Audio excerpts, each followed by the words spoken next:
Podcast Network Asia.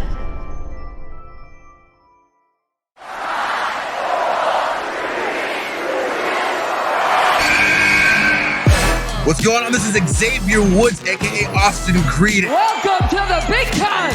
Hello, WWE Universe in the Philippines. This is Charlotte. You know your damn role and shut your damn mouth. Hey everyone, this is Jeff Cobb. I have to finish the story. We are pretty deadly. Yes, boy. Yes, boy. Hello, my name is Ilya Dragunov, the Star. Bang! The sniper is shooting you down. This is TMDK's Robbie Eagles, and you are listening to the Wrestling Podcast.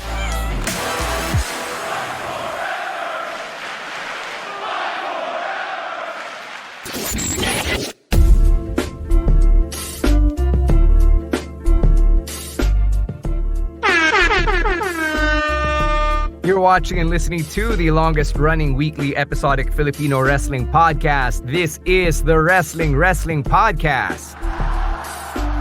We've got a full house tonight.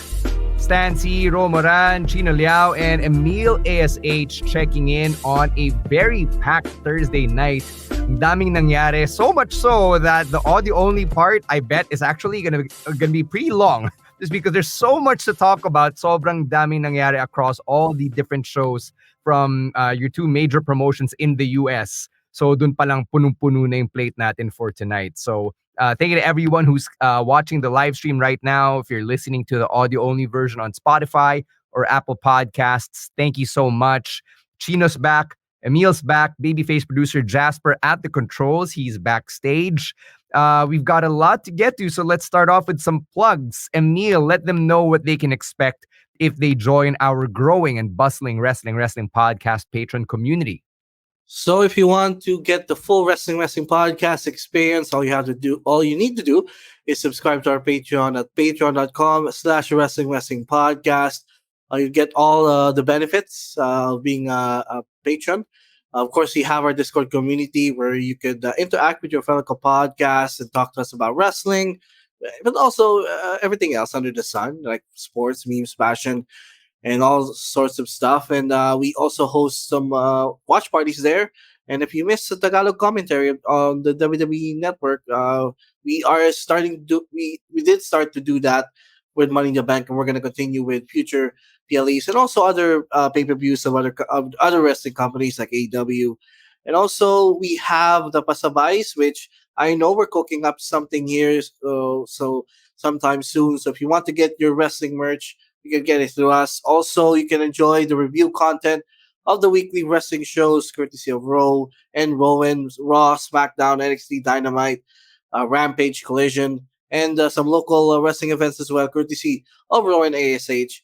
And by subscribing to our Patreon, you're supporting everything that we do here on the podcast. So again, please subscribe to our Patreon at patreon.com/wrestling podcast. Thank you very much, Emil. Etong si Bruce, one of our regulars, has already alluded to the SummerSlam viewing party happening on August 6 at Skinny Mike's BGC Row. Tell them what they can expect over there. Yes, sir. I know you guys want a SummerSlam viewing party. Siyempre, maraming ganap. We got the Tribal Chief versus main event Jey Uso. You got Seth Rollins versus Finn Balor 2, which we'll talk about in a bit. So, August 6th, Skinny Mike's watch party natin for SummerSlam. I'm going to be there. Emil's going to be there. I don't know if Gina's going to be there. Jasper should be there, because if he doesn't, we'll take him to Tribal Court. So, gates open at 6:30 a.m. and tickets are available at snack.ph/geektalkph, snack.ph/geektalk.ph. Early bird tickets are 400 pesos. We're only selling tickets online until July 30 due to some technical issues. So please, if you are thinking of going to the watch party, please avail na agad. Kasi baka mawalan kayo, and then you would have to settle for the walk-in price, which is 500 pesos. Remember, we care about you. We don't want you to spend that extra money. Mahirap na buhay ngayon, daming inflation. Thanks, President. You get a free iced tea as well as part of the ticket that you get. Syempre, you can get breakfast as well at Skinny Mike's. We're going to have a lot of fun, guys. But also, if you are also from the north and then you find Skinny Mike's too far, our friends over at Hobby Stadium also have a SummerSlam watch party. Syempre, dun siya sa Quezon City, New Manila area near Chino. It's free. But please do consider, syempre, supporting the business and buying food. Mahiya naman kayo. Kasi kailangan nila yan. So, a lot of different options for SummerSlam on August 6th. That's a Sunday morning once Yes, again. masarap ang food. Yes, thank you for chiming in at the very last second. Uh, yes, yun. A lot of options for SummerSlam, guys. I know that you guys want to catch it live. I know you guys want to experience it with your fellow wrestling fans. I know it's going to be a lot of fun. It's going to be crazy over at our end. We've already confirmed some of the zanier members of the wrestling community will be there. So good luck na lang sa amin. See you guys there, please. Skinny Mike's or Hobby Stadium. It's a win-win for everyone, guys. Let's have fun. All right. Now, let's start off with some bits from SmackDown. Kasi nga, it's a packed week and we got to talk about the Bloodline segment. No Roman Reigns from this past week's episode. Pero this weekend, magpapakita na siya. And Paul Heyman got physical. Jey Uso stood tall at the end of it after he dispatched of Solo and gave Paul Heyman a good one. At this point, with how this entire storyline has stretched over the last 3 years, are we at a point where nagsasawa na tayo sa mga Bloodline segments on SmackDown? Let's start with you, Emil. At this point, hindi pa naman ako nagsasawa with the Bloodline segments because, like, we are at a point now that parang nasa climax na tayo ng story. Because again, like I said, this whole thing really started with Jey versus Roman. And now, we're getting there to a point na may mangyari ng resolution. Or maybe nangyari na nga yung resolution to the story, which is Jey standing up for himself against Roman. So, at this point, it hasn't really jumped the shark for me. It's still interesting and may mga new and interesting developments pa naman na nangyayari. And that's a good point that you raised there, the whole jumping the shark thing. Ikaw, Ro, do you feel that this story has jumped the shark? I mean, this entire point is from my SmackDown review. So I don't want to say that it has jumped the shark unofficially just yet. I am when I brought this up in my review, please go read it. I just mentioned that I don't have as much amor for it as I did like a couple of months ago, diba? So it's not that I'm getting tired of it. It's just that to me, it's not as must-catch as it was, especially when Roman's not involved, diba? Especially when it's the supporting cast, Jey Uso, Solo, Paul Heyman. They're great, trust me. But I feel like they've also been hiding behind the fact that, okay, this drama pulls in the viewers every week, every quarter hour, diba? So let's stop all of these guys. Let's stop Jey Uso, Jimmy Uso, Solo Sikoa, especially Roman Reigns from wrestling, and let's just rely on them getting their soap opera shit in. So I don't know. It's kind of unfair because even like a couple of months ago, before Night of Champions, or before Backlash, even. Jey Uso was still wrestling by himself as as a potential US championship contender. Tapos may ganun pa. There was still a pretense of him wrestling every week on TV, and now it's just not there anymore. And I kind of understand why some haters don't like na it's all 100% melodrama now. Like, yes, it's great, pero syempre, we do have to balance it out with some wrestling.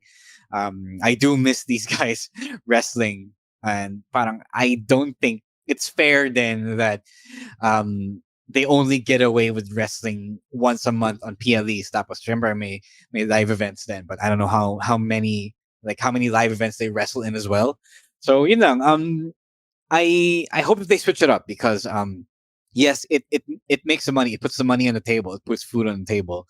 Pero alam mo yun, it could, operative word, could get old really quick. Yeah, ang gandang point nun that there isn't a whole lot of in-ring action now when it comes to the Bloodline. Have you observed that, Chino? And what do you think about the Bloodline stuff being more in-ring segment heavy instead of actual matches? As somebody who enjoys the story of part of wrestling a little bit more, this feels to me like it's been going on far longer than it has any need to at this point. Kasi parang si Jay Uso, like bro brought up some good points about Jay Uso resting solo, pun intended. He brought up some good points about him resting on his own, and then may isip mo na that entire time was just a build up to us wanting to see him against Roman Reigns, diba? We already got the Sammy and KO payoff. Now let's see if Jay can get his own redemption arc in there. Diba? And now that we have it, parang wala ka nang pwedeng gawin eh. Diba? Short of actually making Roman drop the titles, which I don't see it happening anytime soon.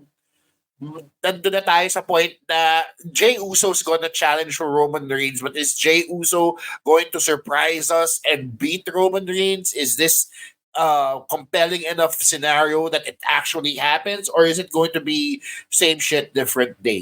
Hindi yun yung hindi ko masakyan masyado eh. Because if it's just going to be a rehash of the rivalry from a few years back, then sayangin mo lang yung oras ng tao, and you're just gonna give them, you're just gonna blue ball them for an unnecessary amount of time. I actually don't think that it's going to be a rehash of the 2020 rivalry. I don't know what you guys think, Ro, Emil, but we've come so far and so much has happened to Roman and to Jay that it can't possibly just be a rehash of what happened then. Yeah, I don't think it's gonna be a rehash of what happened then. Pero at the same time, then can you really blame them? Diba? Parang they're saving Roman up for someone. Diba? It's like a really conservative schoolgirl. Pero I don't know. It's not that, I don't know. I don't think that's the problem. I think it's just that they have relied too much on this particular method that parang okay, medyo predictable na, and predictable is good, like especially when the story is good. Pero at some point, then I do feel na okay, you got to change things up now because we are slowly, very slowly losing people. All right. Any other thoughts on this one, or do you want to move on to the next bit from SmackDown? Yeah, we can move on. Yeah, go na tayo. All right, let's talk about LA Knight. Yeah.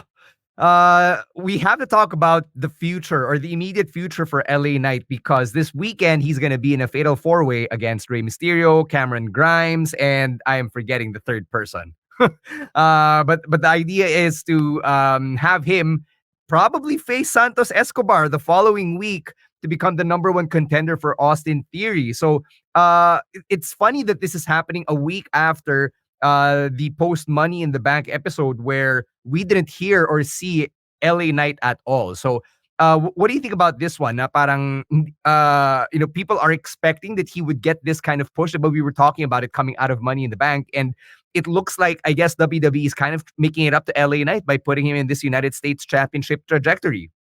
Emil, you want to start? But for me, it's actually the step in the right direction, going after the US title, because I also kind of said this after Money in the Bank na hindi naman ibig sabihin na ipupush si LA Knight na world title agad.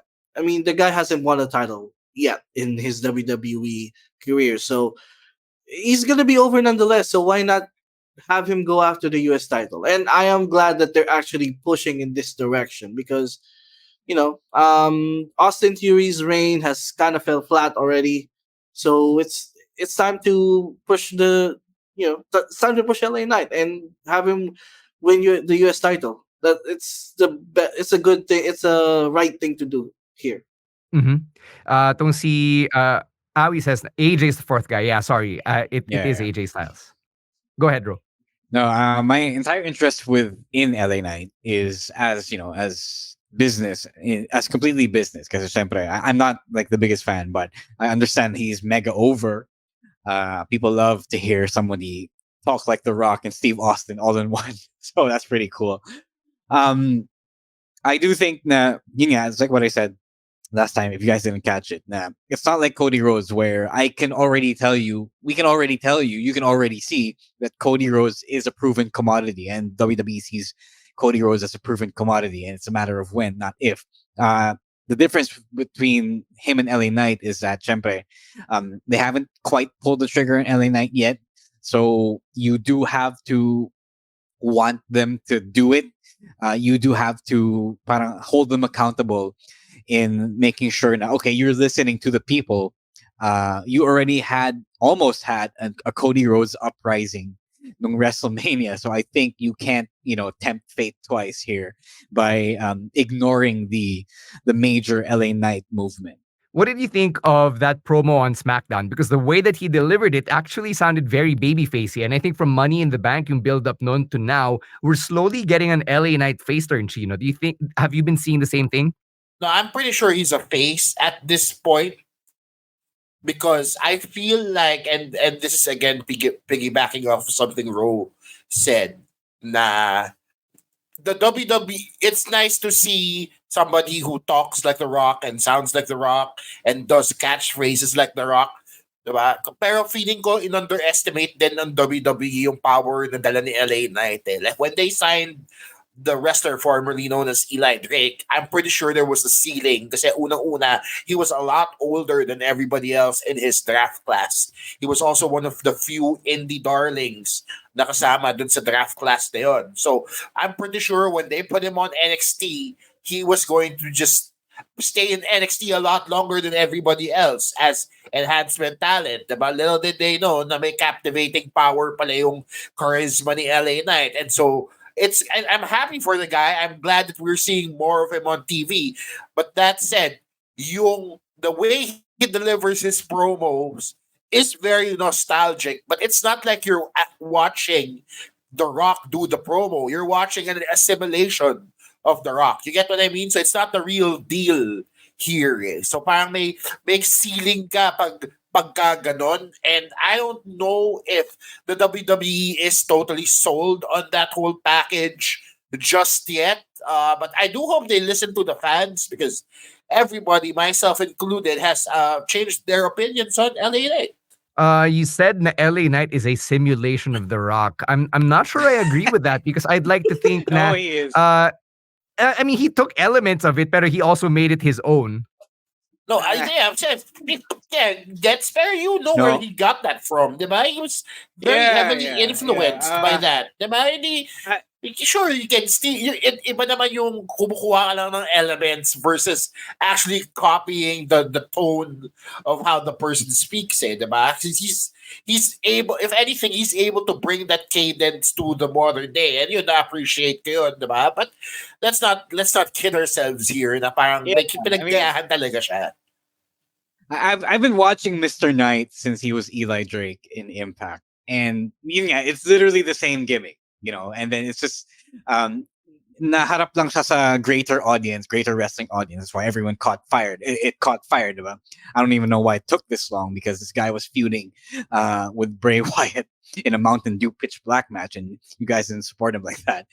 But it's the same. When I first saw that, he was doing the Eli Drake, and he was doing the it's a fact of life, and all of that stuff that everyone else loves now. I saw that in the very beginning of it, and noon pa lang, I knew that this guy was doing The Rock, and whether he intended to or not, it's not a bad formula. But Chino's right. Let's not pretend that this is not The Rock because he modulates like The Rock. He does catchphrases like The Rock. He knows that the catchphrases work. He's loud and boisterous like The Rock, and I think there is no shame then in admitting na ito yung peg mo. I mean, if he was able to deliver it, but he's over as hell. Yeah. Diba? Yeah, plus The Rock isn't really that bad of a role model to model yourself after. Kasi The Rock is one of the most popular guys in wrestling. So now you see what LA Knight is doing is getting popular. So kudos to him, man. Kudos to LA Knight. Yeah. We have to watch out over the weekend if LA Knight indeed wins that fatal four-way because Santos Escobar is still technically a face. So if it's a number one contenders match na dalawang baby face, I mean, it can happen, but traditionally, diba, you have a face winning one bracket, you usually get a heel winning the other bracket. So hindi na natin alam at this point what LA Knight's true alignment is. He's at a point, I guess, where everyone just likes him because he just is. Speaking of people being just as they are, we're going to talk about Logan Paul and Ronda Rousey right after this break. But first, a quick word from our other podcasts on Podcast Network Asia. All right, let's talk about Logan Paul and Ronda Rousey. Thank you, babyface producer Jasper. Logan Paul, 2 weeks ago, he cut this promo on Ricochet, and he basically bragged about what he's been able to do on the internet, how viral he is, and ano yung value niya to WWE. And it's kind of the same promo that Ronda Rousey cut on Shayna Baszler. And their opponents, Shayna and Ricochet, are basically people who had to grind it out on the indies before they were able to carve out a spot for themselves on the main roster here in WWE. So let's talk about this argument, and siguro maganda rin maganda rin mamaya na pag-usapan natin yung I guess the fans dilemma of who to cheer for between Ronda and Shayna. So we'll start with the argument first na mainstream fame versus paying your dues. Ikaw, Chino, do you see any merit to this little debate that these two big stars have set up? At the very beginning of Logan Paul's career in the WWE, I had such distaste for him. Number one, kasi of his reputation, diba? The stunts he and his team try to pull. And number two is like it's very dubious to me whenever somebody like a celebrity tries to get on the WWE cloud. But over time, I think masyadong malaki yung word na mature for a few months. But I think I've matured over the fact that there are individuals in the world who are going to be tapped by the WWE because the WWE, as big as it is to us and our community, isn't as big to everywhere else, diba? Otherwise, they wouldn't need to work with large name celebrities like Bad Bunny, like Logan Paul, like Ronda Rousey, diba? They wouldn't have to have the need to incorporate themselves in movies and in promotions and in late night talk shows, diba? Kasi it can always get bigger, diba? As big as the WWE is, mas malaki pa yung ibang sports promotions out there like your NBAs and your NFLs, di ba? Mas malaki pa rin yun compared to what the WWE is. So, in that regard, I can see the merit of somebody like Logan Paul kasi while he didn't grind it out in the 80s, hindi siya nag-wrestling sa NXT or wherever, he was still grinding it out online di ba? In that same argument now na nangyayari ngayon sa SAG-AFTRA strikes, di ba? Where content creators are trying to demarcate the line whether or not they're part of the strike kasi hindi sila actor per se.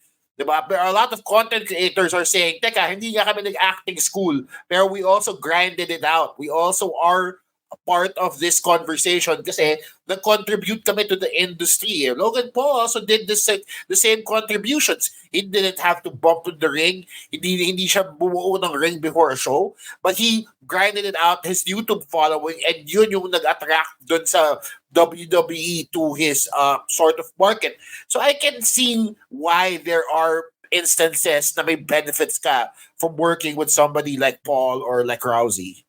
Ikaw, Emil, do you like seeing this in your wrestling where you have a big mainstream star saying na, yeah, nandito, I took the shortcut because I'm famous, because I bring that name value, and then yung kalaban nilang wrestler is an actual pro wrestler who says na, eh, hindi, di mo deserve yan. Look at me, I paid my dues. Do you like seeing that type of story? Yes, kasi it's a contrast of two different worlds And the best wrestling feuds are always making up of yung two opposites. So I like seeing this kind of story in wrestling. Kasi at the end of the day, as long as both wrestlers respect what they're doing, respect the business, magkaiba man yung path nila, pero for me, they still get the same respect. Mm-hmm. That's how I would see it. Yeah, Ro, I know you mentioned on your freebie review, on your Raw review, how you were able to make sense of the Ronda Shayna feud. Okay, we're going there. Yeah. No, it's pretty funny because one would think Shayna was the heel here because she attacked her best friend. But how it was set up. She made good points. She established she grinded, and then Ronda did not. Pero syempre, that's neither here nor there as well, because that doesn't make, not grinding to become a wrestler doesn't make you a bad person. It just means that you had a different path. Diba? So that's pretty weird. Well, it's not pretty weird, but more of if you're looking for a reason to boo either of these people, it's not really solid, you know. So, uh, I think Triple H is kind of smart in letting the crowd decide, the audience decide who they want to cheer for. Like, if you are the kind of purist that says, "Oh, if you want to be a top wrestler, you got to have paid your dues," or you side with Shayna. And then if you are the kind of fan, I'm a big Ronda Rousey fan, so she's good, and then she proved it, and then she proved that she loved pro wrestling, and she did the work, so you can cheer for Ronda. So, um, people were asking who the face and the heel was. So the question is both of them and neither of them at the same time. So, like about that. Schrodinger's No, Schrodinger's no, booking. not quite Schrodinger's thing. It's more of a Japanese style thing. See, Chris Charlton just explains in his history book of NJPW na um, Japanese writing, Japanese booking doesn't really do the morality play thing, as Chris Hero mentioned. It's really just a sporting thing, and then the crowd will love you even if you're decidedly a terrible person, because you're an athlete, you are a good athlete, you win despite the struggle. So may ganun. And it just is. They just are human beings who purposely gray the line between good and bad. So that's the answer. It's not a satisfying answer, but it is the logical one. Let's say hi to Huge and to Mon. Good morning, Mon, from the other side of the world. Good morning, Thank you for joining Mon. us. What up, man? Sana nakapagkape ka na. All right, let's go over to NXT anong breakfast here. mo, Mon? Oo nga. Ano almusal natin, Mon?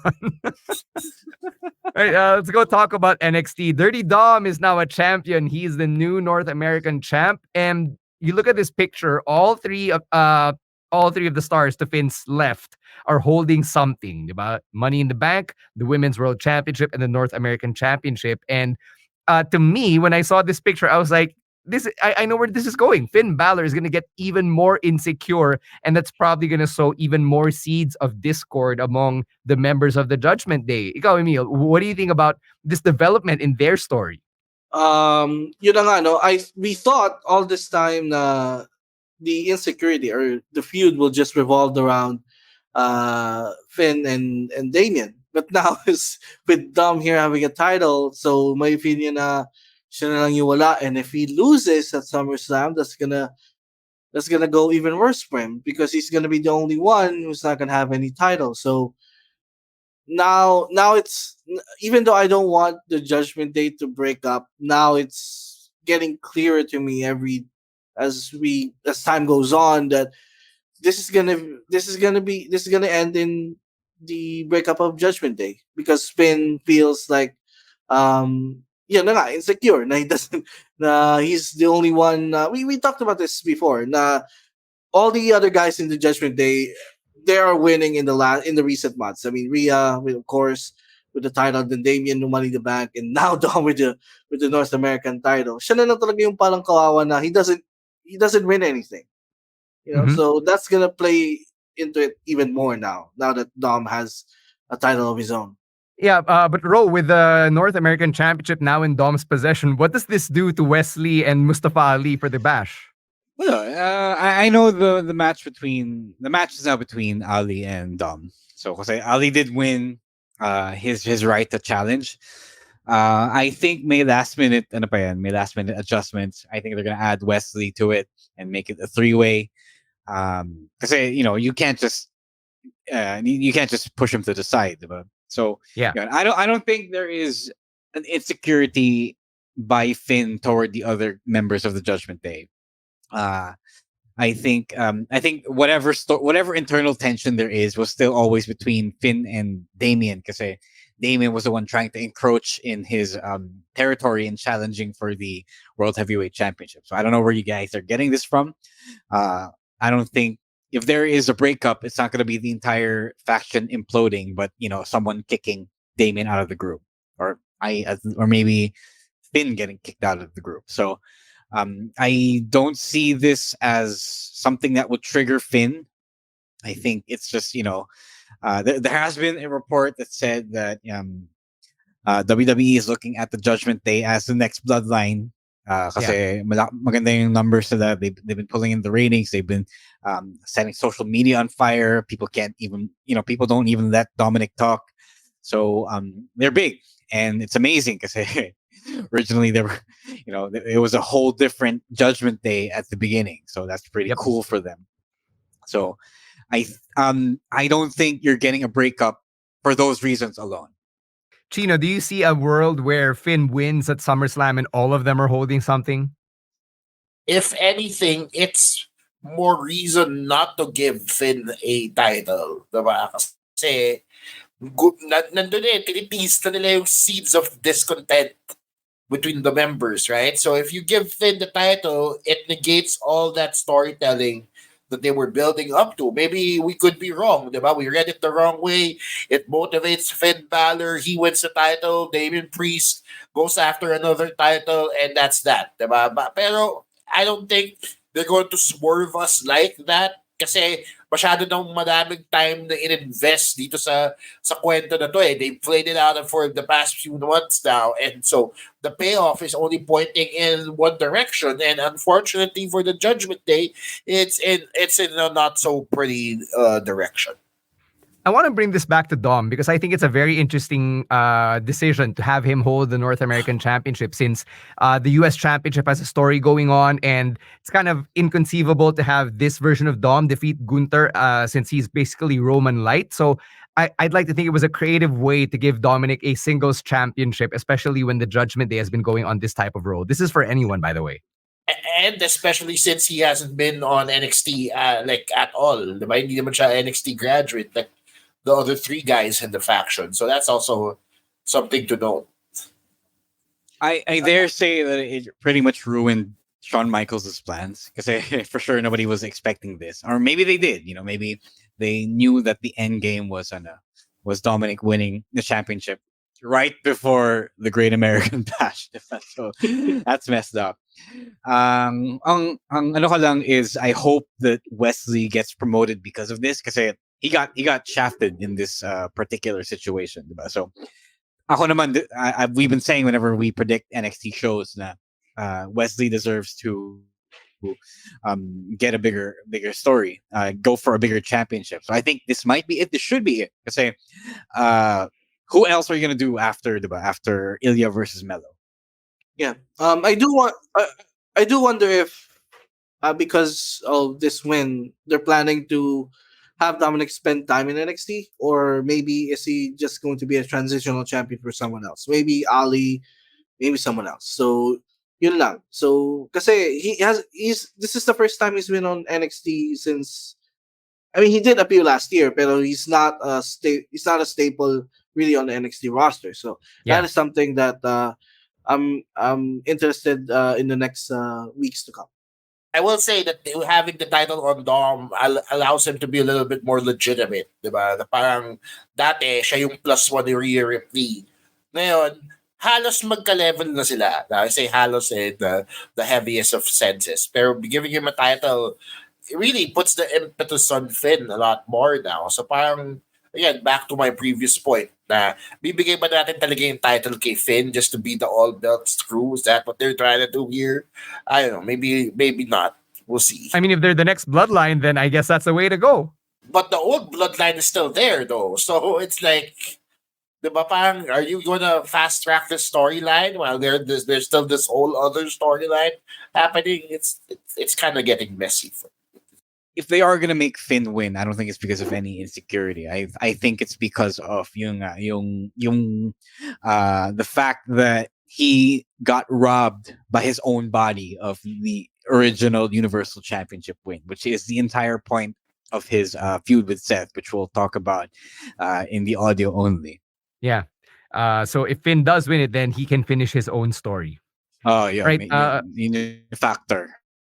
Mm-hmm. Let's go back to SmackDown here and talk about Elton Prince's separated shoulder, which was reported by Mike Johnson of PW Insider following SmackDown. So, first off, I hope that he heals and recovers as quickly as possible.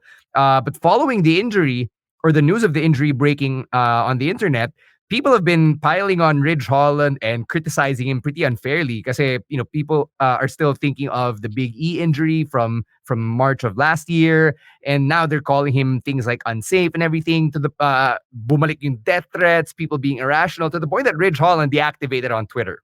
So people are asking, is this guy unsafe or what? And I've made it a point to stop critiquing the way wrestlers wrestle because I am not a wrestler. So, ikaw, Emil, what do you think about this? Does Ridge Holland at least deserve the criticism following this injury? Also, I hindi showed ako you the wrestler, slow-mo. so- But I showed you the slow-mo. Not siguro maybe just a little bit, pero not entirely his fault. Freak injuries do happen in wrestling. This isn't the first time that a freak injury happened in a wrestling match.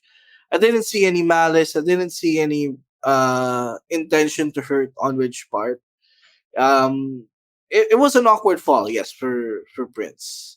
And I feel sorry for Ridge because he has to go through this again. I mean, yes, maybe he deserves some criticism as well, pero not to a point where people are sending death threats, calling him, yung mga so far out of line na that's social media, and it can be a little bit too much, So I'm sure wala namang gusto na nangyari. It happens, and I just hope na Prince get well soon, and Pretty Deadly can be back competing sometime soon.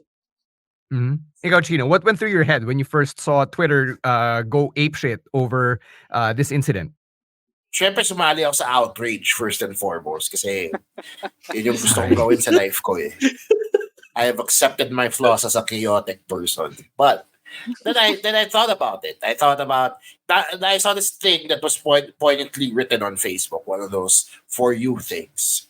That said that Ridge Holland was actually trained by the finest wrestling minds on the planet. Diba? He went from the UK system all the way to the NXT system stateside, and then tsaka lang siya na-call up, and even then, he wasn't even wrestling at the very start of his career. So he went through rigorous training. Now, that said, kahit gaano ka well-trained, accidents do happen in any sort of professional sporting environment. Lalong-lalo na kung full-contact sport siya, like pro wrestling, the WWE, diba? So, kasama yan sa territory. Hindi ko din pwedeng sabihin na, wala siyang kasalanan. Hindi ko din pwedeng sabihin, kasalanan nila lahat. It's just part of the environment that you're in, diba? You sign the contracts, and I'm pretty sure dun sa contracts na pinipirmahan nila, may clause na sasabing whatever happens in the ring is just part of the business. Hindi yun intended to hurt somebody. Hindi yan ginawa dahil unprofessional yung kasama nila sa ring. Kasi kung ganun ngayon nangyari, hindi dapat matagal na siyang wala diba? Dapat na pinpoint na nila yung problema ni Ridge Holland, and they were able to root it out. But no, he's still there, he's still performing, and he's still part of the WWE. So parang ako, sa akin, nakikita ko na kung ayaw mo masaktan, mag-chess ka na lang. That's just the thing I like saying about these situations. It's part of the business. You watch people get hurt, and sometimes they do get hurt for real. Didn't know we had Joel here. I already explained this. I already explained how it worked, how the spot should work. It's on a reel, on our Facebook, and our TikTok, and our Instagram. People have commented on it. A lot of white people. If you want me to explain it here, that the way Elton Prince took the move is, I don't want to blame him. This is not blaming him. This is just stating a fact of life. Yeah.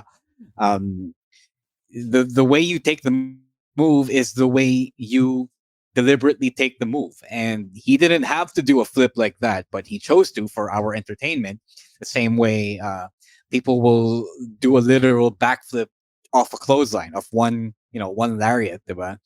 And that's highly dangerous because you can break your neck, and that's just off of one clothesline. Are you gonna blame the guy who gave the lariat? Ikaw yung nag-backflip. Eto rin. He was the guy who made the flip, and the flip just didn't land right. And sometimes that happens, I've seen it in training, I've seen it in dozens of other matches, and it's no one's fault other than other than physics. And that's why I can't blame Rich. It was, again, I slow-moed it for you. It was a light touch, it was a light shove, as I think he knew that people were blaming him for prior incidents, so he wanted to be as light as possible. And I'm glad, more so than they did last year. A lot more people are understanding now. Okay, Ridge didn't, throw anyone awkwardly over his head here. He just really pushed the guy, and then the guy jumped. So I'm glad that more people are seeing this. But syempre, not enough people, because he still got bullied off of Twitter. What's worse is the fact that you get criticized by people who don't know how to do what both guys did. They don't know how to do what Rich did, and they don't know how to do what Elton Prince did. So that's the worst part about it, And it sucks that he had to go get off of Twitter, but that's actually for the best then, since he's on TV anyway. Chino's right. If it really was a problem, he would have been fired by now. But anyone who can watch it back in any speed will see that he wasn't out there trying to, commit any flagrants or anything, flagrant twos or anything. Yeah, I appreciate our listeners here, the people in the comments. For the most part, you guys seem to be hip to what's up. Sending death threats to Ridge or calling for his job, calling for him to be fired. That's all wrong. That's all out of bounds. If you somehow are listening to the podcast and you're part of the mob trying to lynch Ridge off of Twitter or off the internet, sana magbago kayo, kasi na-explain na rin naman namin na that's just the nature of the beast, and that based on the slow-mo, based on how he works, explained by someone on this podcast who knows how to work, there was no ill intent, there was no malice in the action. So if you're still drinking that Kool-Aid, please stop. There was also no recklessness, because people are hating him for perceived recklessness. He wasn't reckless there. He did it as soft as he could. So, yun. I think that's the biggest part to prove that he wasn't trying to be dangerous out there. Mm-hmm. To end this, I just, again, on behalf of the pod, we wish Elton Prince a speedy recovery, and we do hope that Ridge is okay. Yan. Pinafollow niya tayo sa Tropa Twitter. natin yan, si Elton Prince. Yeah, but on a serious note, we hope that Ridge Holland is also okay, and that he's not letting all of this noise on Twitter get to him too much. I hope that his family isn't being bullied on Twitter as well, because last time his wife also got the brunt of it on social media. So, fucking seriously? Guys, I didn't know that. Yes. Yeah, why? Yes, that happened. Mag-friends muna siya. Doon muna siya sa friends. So internet, please be kind. Please don't be dicks to the wrestlers whose work we enjoy at the risk of their own safety and health. All right? We'll take a break. AEW stuff right after this. But first, another word from our other podcasts on Podcast Network Asia. Sakto yung tanong ni Glendale. We're gonna start with the AEW list of things that they've banned na ni-report ni Sean Ross Sapp exactly a week ago, right after the live stream. So let's go through them really quickly. Some things that were identified on the ban list, or yung mga things that have to be approved by a coach there. That's the better way of putting it. They include spots and bumps on the apron and on the outside, spots involving tables, ladders, and chairs in and out of the ring, pile drivers and tombstone variations, high-risk dives or top rope moves like yung mga 630, 450, shooting star press, etc., throwing people into the ring steps, commentary table, all those other foreign objects, the stuff that John Moxley likes to mess with, like the thumbtacks and any other sharp objects he likes to bring into the match, weapons, choking, which we saw in Blood and Guts, and so much more. Yeah, So, wait, hold on. We saw Maraming pina-approve kanina. Oh, No, yun nga. daming nakalusot kung ganun. No. You can have it Pinapa-approve. approved. You can have it Yeah. approved.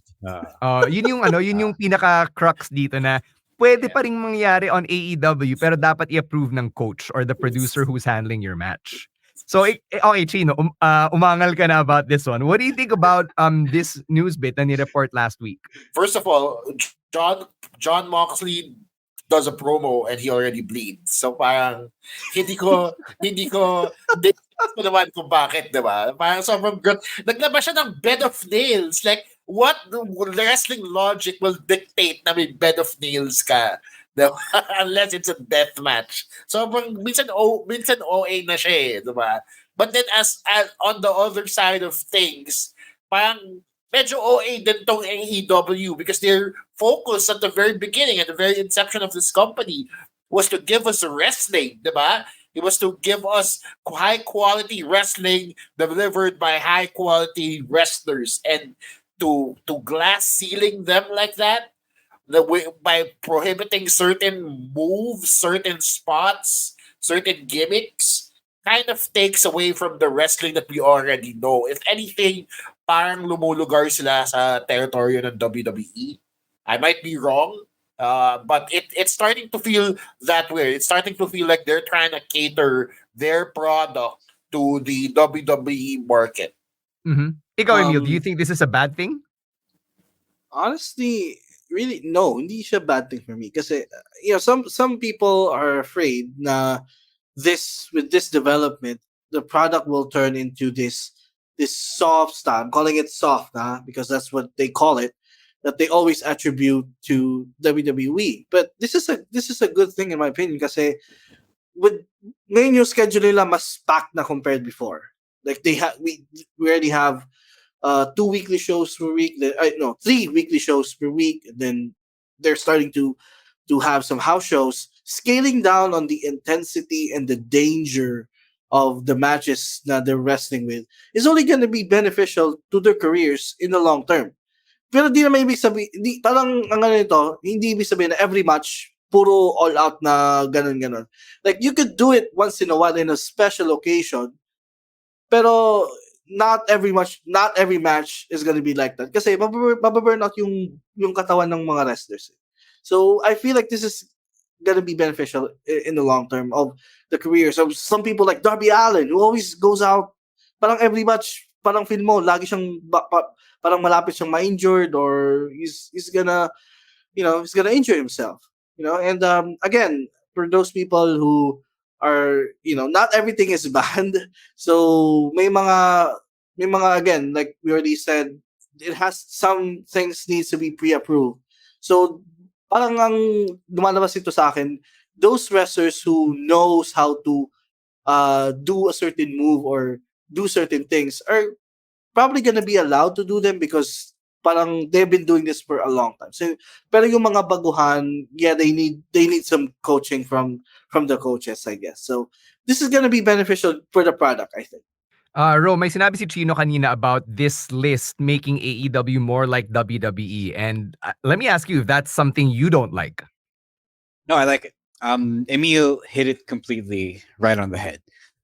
Chino's reaction kind of proves a lot of this big overall majority fan thinking that you just won't get it until you are a worker, a wrestler. Kasi it's not for you, it's not for the fans, it's for the guys and the girls doing the shows, diba? Emil is right in saying that not everyone should be able to do all of these things. Not everyone should be given this wide freedom to do whatever the fuck they want in their match. Diba? Emil is right in saying that if you are the main event and you are wrestling a blood and guts match, you are allowed to do whatever it takes or whatever you do in a blood and guts match. It means that if you are working the first match on Ring of Honor, you're not allowed to do a fucking suicide Bring in a bed of dive. nails. Yeah, bring in a bed of nails. Gago talaga nun. Like, Yeah. why? Baka idol lang si Bon Jovi. So it's those things that is meant to edit. It's meant to edit the work of these artists because you can't just put everything out there. You can't raw dog everything out there and, think it's good. diba? It's the restrictions are there to ensure a better quality product and a better experience for the fans in the end. Even if they don't realize it, diba? Even if they think now, okay, you're ruining my enjoyment of the show. I just want to see everyone do apron power bombs and suicide dives in every match, diba? I mean, you think you want that, but there will come a point where you won't. And it's better that it comes from the wrestlers now than something bad happens eventually, diba? This way you stop people from doing something stupid and being talked about by the entire world. So Yeah. We diba? know that So firsthand. yeah. So yun, yeah. I think I think our listeners and watchers here, I think they kind of get it. I don't know if it's because we explain it so many times, but um, it's good though that this isn't a hard ban because syempre, there is nuance, there is reason. You can talk to someone who knows better, and then they can show you how to do it right, or they can show you where it could make sense. So that's the good part of this. Compared to WWE, because it's hard ban, diba? That's the bad part, and I think that's the part that Chino is scared of, which I think is a good compromise for this. So I think we shouldn't be alarmed too much by this. It's a good thing, and in the end, actually, it's a nice sign of Tony Khan's maturity as a promoter. Because if now, after 4 years, he gets it. He gets that you can't just do anything you want on a major wrestling promotion. Ito, gusto ko lang idagdag to what's already been said about this topic that AEW, they have to answer to. They are on broadcast television. They have advertisers that they have to be accountable to, di ba? So, hindi din pwede na yung product nila sobrang wild na lahat ng ginagawa ni John Moxley, makikita mo from 8 p.m. to 10 p.m., for example. Like, if that's your deal, AEW can't do that. Kasi, remember when Jericho and Nick Gage had that match? And then yung pizza cutter happened during a Domino's pizza commercial? Di ba? Like, that was a What a sad disaster coincidence. na unintended. Hindi nila sinadya na mangyayari yun, di ba? Sobrang malas lang talaga ng timing. But you kind of want to avoid that instance from happening so that you don't lose your advertisers. Kasi yun pa rin yung pumupondo, nagbabayad ng mga sweldo nila, di ba? So, kailangan pa rin nila i-keep in mind yung mga stakeholders involved. And that's probably, kasi look at the list, it also includes physicality, including guests. Or yung mga managers, non-wrestlers basically, di ba? So you can't have a celebrity like Shaq being choked out with a chain the way Wheeler Yuta was kanina. So that was one of the things then that they're trying to guard against with that list. So it has to be taken then into the right context, which is looking at it from the business perspective, di ba? All right, any other thoughts on this one? I think No, I think nasabi na lahat. everything. Yeah. All right. Since we mentioned the finish to Blood and Guts, let's talk about the match. Did you guys think it delivered? Because we got a solid hour of Blood and Guts. Ito muna, before we get into the nitty-gritty of it. Did you enjoy this, Chino? Not as much as I thought I would. Why not? Parang lahat nung the things we hate about was it War Games are for me a lot more amplified in a blood and guts match. So the gratuitous violence that takes forever to set up. Yun nga, John Moxley doing all sorts of crazy gimmicks in the ring pero nobody actually going for a finish, diba? Parang it gave them more leeway to do spots that were pretty much unnecessary just because the match has allows you to do that, diba? Kasi yung whole thing niya was Kasi may 1 hour you kayo. have kasi may 1 hour kayo, exactly. So you have to fill that hour. I'm gonna take something from the world of stand-up comedy here. It's like you have a specific number of minutes that you need to fill. Pero yung material mo, 5 minutes lang. And binigyan ka ng 15. So anong gagawin mo sa 10 minutes? You're gonna vamp. And that's how I felt throughout most of the time during the Blood and Guts match. So parang at a certain point, parang pino-forward ko na siya. Parang, okay, forward na natin ng konti. Para lang, kasi doon parang nalalambian na ako from all the violence, all the things that they tried to pull off. But to be fair, Chino, baligtad tayo. Yung feeling that I had when I was watching Bullet Club Gold go against FTR for an hour, I kind of felt this with Blood and Oh, Guts as well.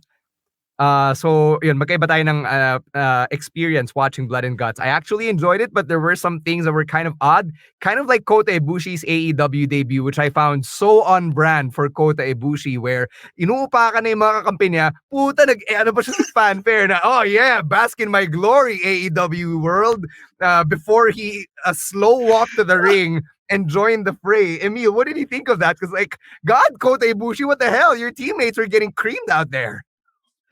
It is an AEW staple, and it reminded me of nung debut, yung AEW debut ni Jeff Hardy na inuupahan na yung kapatid niya, tapos siya sumasayaw pa siya nung Oh, yeah. dance niya.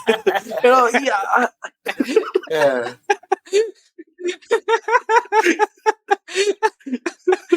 Everybody has been Wait, making I got a comparisons. question.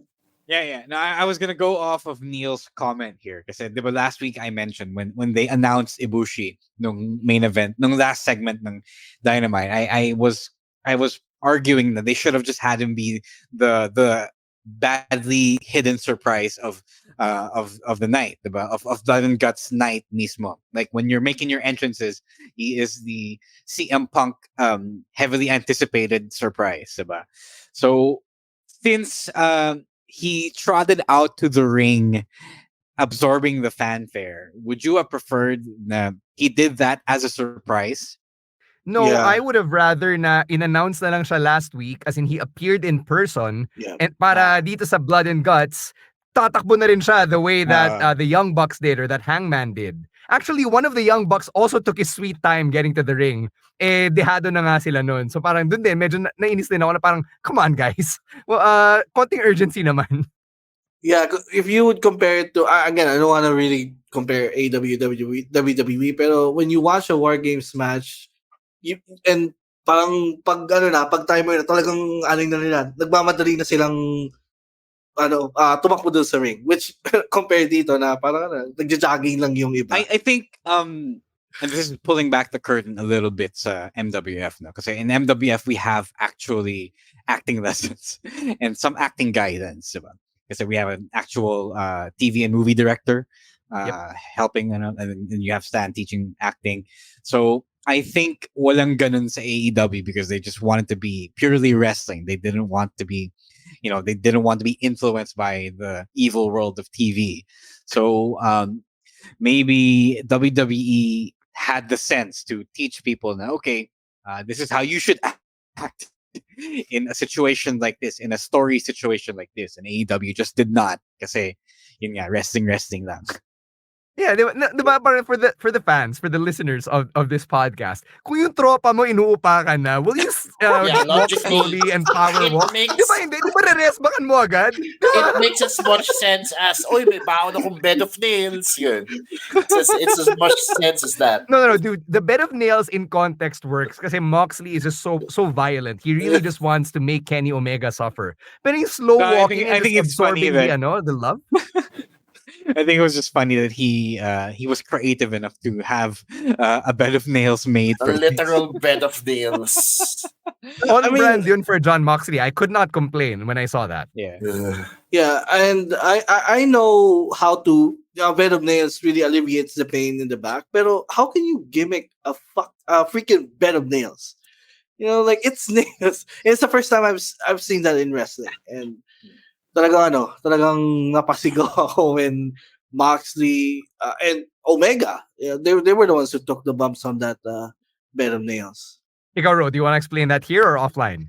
I actually don't know how that bit of movie magic is done. I don't know a lot of things about the hardcore business because I don't do a lot of hardcore matches. I only done one hardcore match and it wasn't even that hardcore.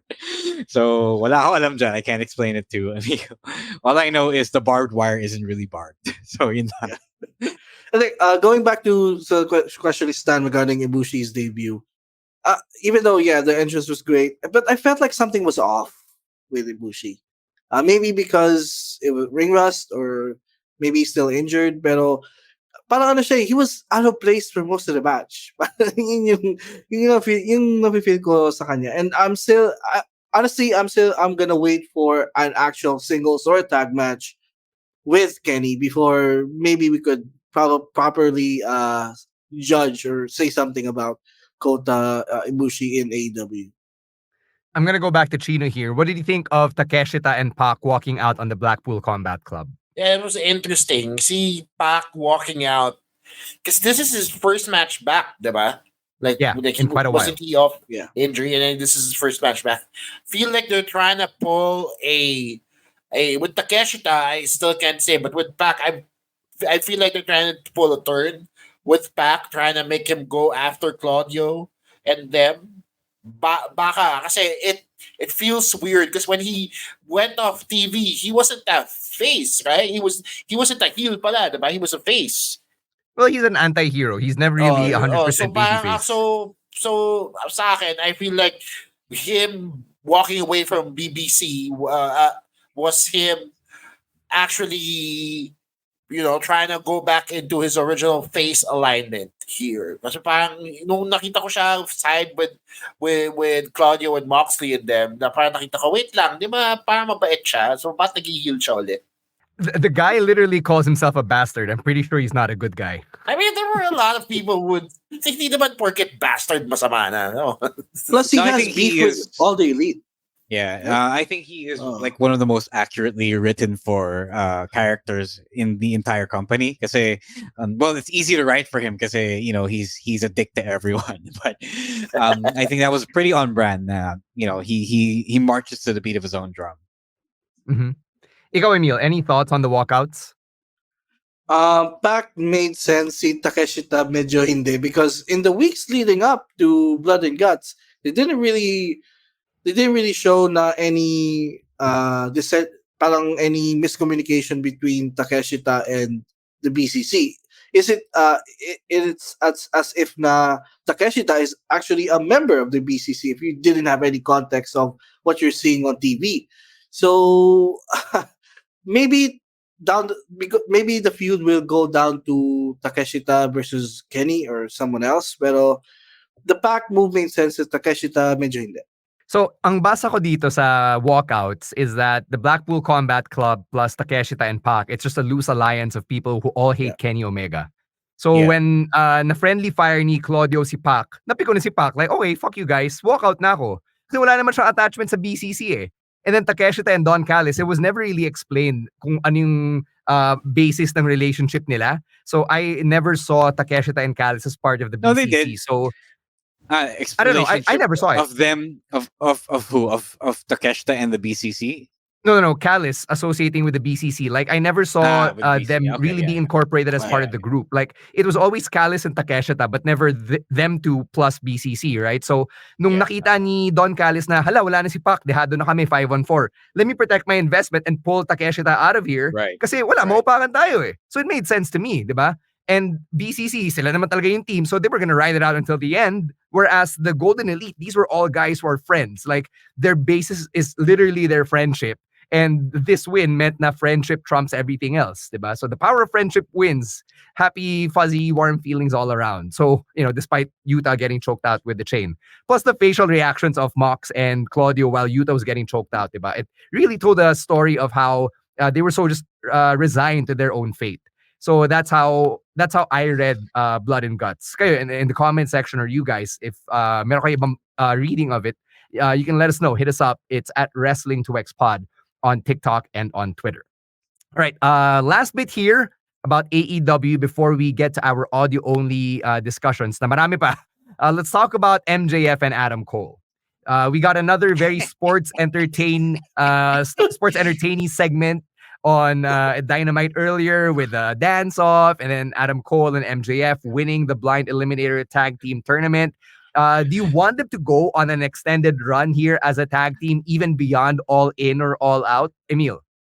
Honestly, no. I'm not foreseeing this going going longer than. You don't like this? It's not fun for you?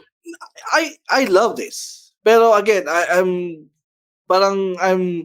conditioned to the thinking na eventually MJF is gonna turn on Cole or vice versa. Kasi the program here is Cole versus MJF. Talagang they just had this this diversion to the plot of them teaming up together. Pero they teased it earlier after the match. Yeah, Yeah, the turn will happen eventually. So again, like I posted this on Threads or maybe on Twitter. Na it's not the destination, it's the journey, and I am loving the journey so far of this team. And I don't care if Karo, it goes long or it ends next Saturday. uh-huh. I love this team up. Ikaw, Rose, is still your favorite AEW thing? yeah, yes, very much so. I Same. want so many things for this. One is, if I were Tony Khan, I would look at the success of the Bloodline story and extend this as both guys are willing to be entertaining. Diba? Kasi there is money in this, and I think I know Tony Khan has a lot of long term things planned, barring any freak accidents. Diba? Pero the thing to learn about wrestling in 2023, I think the biggest lesson to learn here this year is you have to pivot where you strike gold, diba? Diba? And they struck gold here. This is super entertaining. Everyone is So into it. fun. Yeah. Both guys are into it. So extend this, do the bloodline thing, do the Sami Zayn thing as far as you can. And I know we have like a pay-per-view in a few weeks. Pero I can see this lasting until next year. Parang, that's how good these two are together. Yeah. Tapos, the other thing I want is for Adam Cole to be the one to turn. Kasi, for the love of God, please let's get human, actual down to earth person MJF. Kasi he's been doing that, and it looks so good on him. Parang feeling ko gustong-gusto niya rin, pero he's afraid of losing himself because he's always been the organically asshole douchebaggy guy who can't let go of that because it works the best for him. But let's make him work, diba? Let's make him expand his range, diba? I think there is a lot of money then to be made there. So I know I said I like Adam Cole best as a face, pero in the context of them as a unit, as two brothers, let's have Adam Cole put MJF in the position of being the betrayed good guy. Mm-hmm. Ikaw, Chino, do you like the comedy that we're getting out of No, I MJF and do. Adam Cole? Yeah, I'm a big fan of this duo. I want to see them go all the way. Tulad ng sinabi ni Ro, this could have a bloodline potential. I don't see why they can't turn on each other and still be champions at the same time. Yep. Like, di ba nangyayari sa wrestling yan eh? Di ba? The MVP Matt Hardy run. Yeah, exactly. Di ba? As recently as that, or kahit 10 years ago na yun. So I can see that happening totally in the context of AEW. Di ba? Where they both become champions and then doon magta-turn yung isa. I don't know who I want to turn at this point. Kasi parang may pros pareho eh. If MJF turns on Adam Cole, yes, we expect it. Kasi si MJF doon. If Adam Cole turns on MJF, then we get to see a face MJF. So parang madami pa rin siyang pros masyado. I wanna see first where the story goes. Kasi it's still very entertaining. They are still very funny together. And I didn't even know na kaya magpatawa ng gano'n ni Adam Cole. To be honest, kahit charismatic siya. So I thought he was just a douchebag nung NXT days niya. So this new Adam Cole is revelatory. Yeah, I agree. And I think I can speak for everyone here when I say that I hope the TK pulls a Ross Geller and pivots so that we can get this long ass story that we Last deserve. thing, the other underrated thing about this is Roddy Strong being the punchline of each Adam Cole MJF segment. That works for him because he gets on TV. That gets him on TV. If I were Roddy Strong, I would be celebrating because I get to be a part of this highly entertaining angle. Yeah. As a supporting character. Yeah, it was fun na sinatap ni Roddy si Renee. It's like, not now! Kasi may feelings pa siya. If you've made it this far, then you're checking out the audio-only conversations on this week's episode of the podcast. Ang dami-dami pa rin kahit sa audio-only, so let's get right to it. We got new women's tag team champions, and we didn't need to speak to the manager. Chelsea Green and Sonia Deville have won the Women's Tag Team Championships 8 years after they met on Tough Enough back in 2015. So congrats to them. And it's a huge moment for them, obviously. And what I liked about this is that they were able to incorporate all of these stories, like Sina Raquel and Rhea Ripley, and parang they were able to help Sonia and Chelsea secure that win. Ikaw, Emil, what did you think about Chelsea and Sonia now holding gold? I love it kasi Chelsea and Sonia, they have been one of the most entertaining acts on Raw recently. And not just only that, they've been putting really good matches as well in the last few weeks or last few months, if you noticed. So they deserve to be the tag team champions kasi they really act as a tag team. So in a division na medyo shallow pa yung tag team division, they are, if they're gonna reset everything, kasi may mga baguhan ng teams na pumapasok eh. So they are the right team for those teams to challenge for the tag titles. So it was a good decision on their part to put the titles on them kasi it looks like also Raquel is moving on to singles, right? She's gonna feud with Rhea, maybe at SummerSlam or maybe down the line. So good decision on them to put the titles on these two. Yeah, you look at Raquel, all of her women's tag team championship reigns, all three of them have ended so quickly. So do you like this row na sobrang bilis nitong reign nitong mga women's tag team championships as of late? People are quick to make the hot potato jokes kasi syempre this has been a thing. Yes, this has been a thing since the tag team championships were established. Pero I think the nuance that people have to remember is that this isn't Vince booking the Women's Tag Team Championship. But there was a reason, there was a big picture reason why kunyari, Shayna and Ronda lost. Then there was a big picture reason why now Liv and Raquel lost. Kasi Liv and Raquel and / Raquel are going after Rhea's women's championship, diba? So na-elevate sila dun. And they were just a vehicle to get the championships away from Ronda and Shayna without giving it to a team that's way down there when it comes to kayfabe experience level, kayfabe skill level. So that part, if you pay attention, you will get that. So when you get that, you shouldn't have a problem with how they won and how short the previous title reign was, diba? This is good because they have in a division where it's a lot of people who are just thrown together as a tag team. Sonia and Chelsea were established and given the effort to look like or to gel together as an actual team.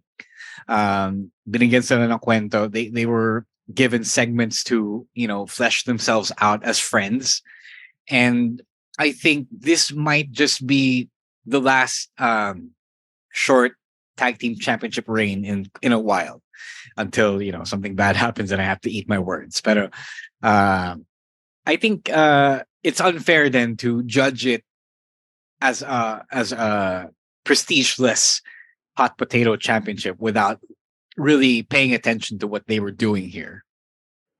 Yeah, if anything, yung title, like Ro alluded to in his argument here, was that yung title was being incorporated into the storyline a lot better than all the other titles in the WWE, I would argue. Kasi yung ginagamit nila yung title as a means to elevate rather than to just be a prop, diba? Like all the other belts in the company. So ang ganda din ng incorporation nila, big picture wise, that yes, takes a while to be told, but I mean, when you get the title, you're able to utilize the story that it comes with a lot better than, say, yung mga mid-card titles na meron ngayon that seem to just be sitting there.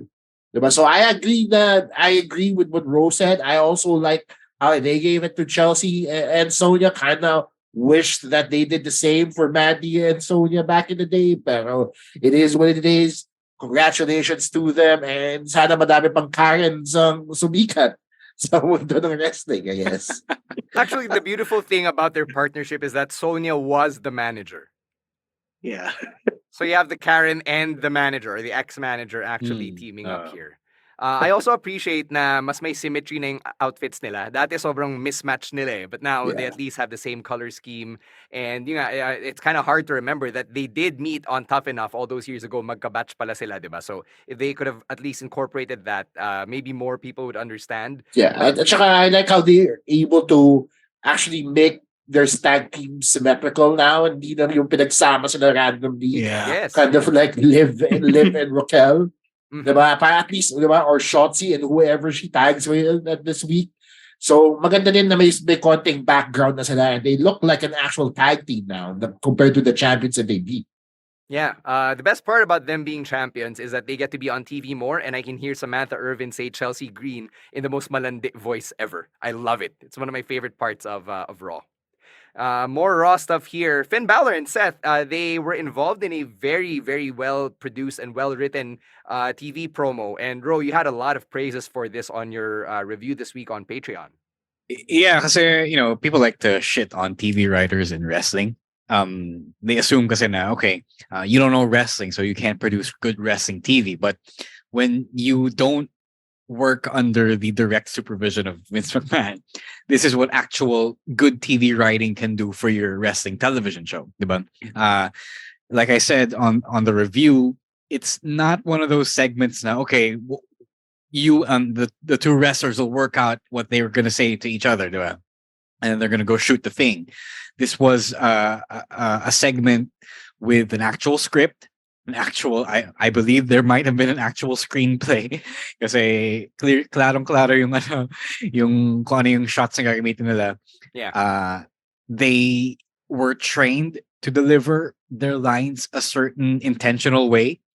It's not just something that they were trying to figure out for themselves or, one or two takes in front of the camera. So I really enjoyed how they were able to do something different without having to resort to, both of them going out to the ring and having ourselves a traditional hammy pro wrestling promo battle. Diba? So definitely different.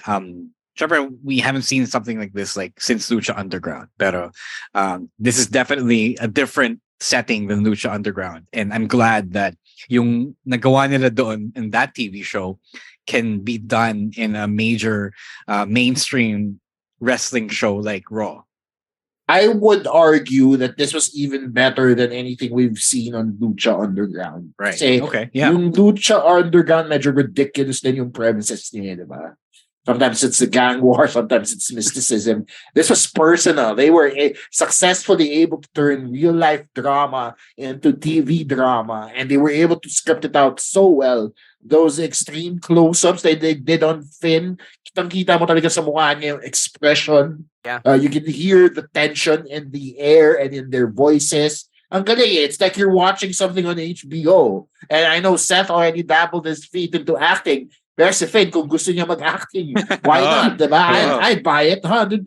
Buy him as an actor. Kasi kaya niya eh. Diba? He was able to make us all believe that he has this chip on his shoulder that he hasn't been able to get rid of ever since Seth broke his actual shoulder. So parang yung tension nandun na nararamdaman natin week in and week out in wrestling, they were able to verbalize it and it was just so good to watch. Yes. Also, yes, nasabi na nila yung lahat, no? It was cinema. Yung segment na yun. Yes. I can't believe I forgot to say that. Because it's not your typical in-ring segment where they would say stuff and then they would, play to the crowd. But this was a personal conversation between two guys. And you felt the tension in there. You felt the drama. You felt what they were saying. And I wish we could get more of that, honestly, in wrestling. I feel like, though, because of the ongoing writer's strike, hindi ko alam kung naapektuhan din yung writers ng WWE. Because it's also on TV and they are still technically writers unless nag-hire sila ng scabs or what. But if that's the deal, we might be going back to... Sorry. Repeat what you said. Sorry. I said I'm not sure if they're union kasi diba WWE and unions aren't exactly a Hindi, combination that's no. Walang Kaya union kasi sa loob writers ng eh. sa loob ng WWE, but Yeah. these writers, if they are Hollywood industry writers, they may be part of the Writers Guild.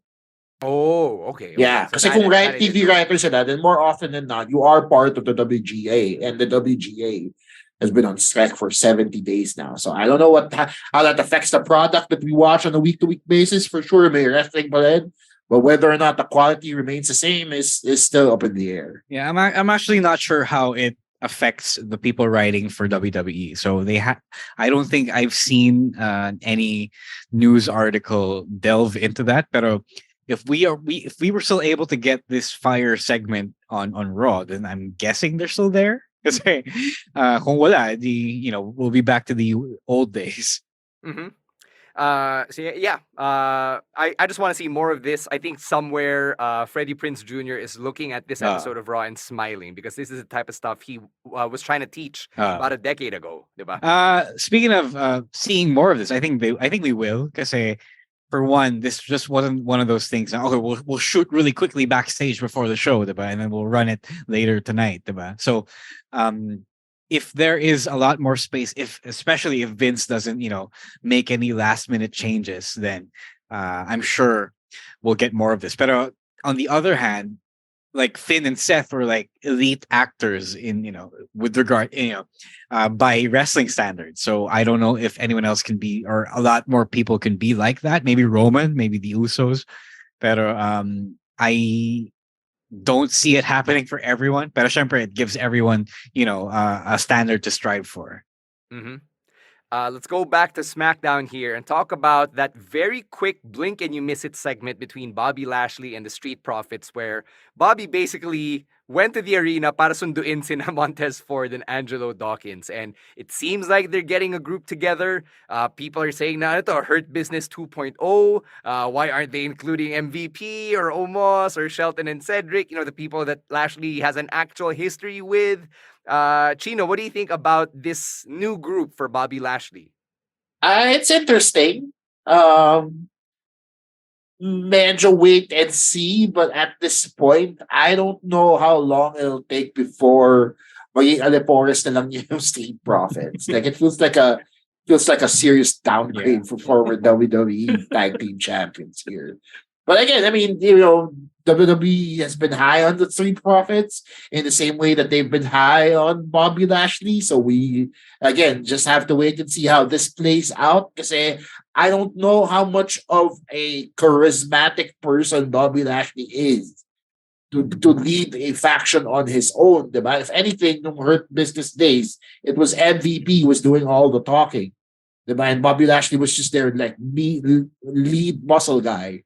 Right? So, not to distract from what he's accomplished, but still, that's just how it plays out. Kasi hindi nga siya magaling magsalita. So, maybe things turn around for them, or maybe I'm right.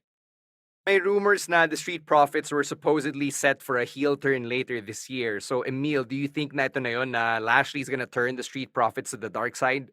Probably. It's probably just gonna be it. I mean, sobrang tagal na people have been clamoring for an alliance with Lashley and the Street Profits. I've been seeing this so much over the last year or so. It looks like we're gonna get it now.